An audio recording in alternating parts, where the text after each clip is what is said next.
Hi, this is Miss Pinto from Palisade Prep, and I'm going to show you how to access your teacher's pages.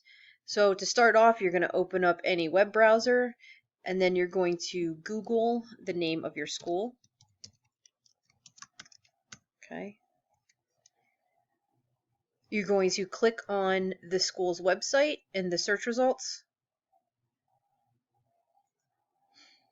Then at the top menu, you're going to click on Teachers. You'll see a directory of all the teachers listed in the school, so you're going to look for all your teachers. Once you find their name, you're going to click on it.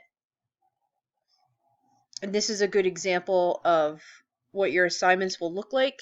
Over here on the left, Miss Phelan has hers organized by home, assignments, calendar, class expectations, etc.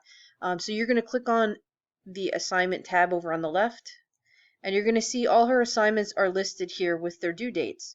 So if I want to work on the practice tribal government assignment, I'm going to click on that to open it.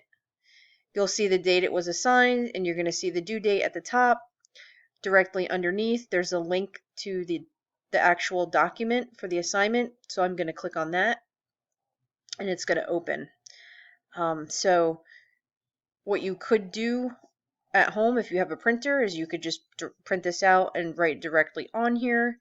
You could write on a piece of loose leaf your answers, or you could use Microsoft Word to write your answers and email it back to your teacher.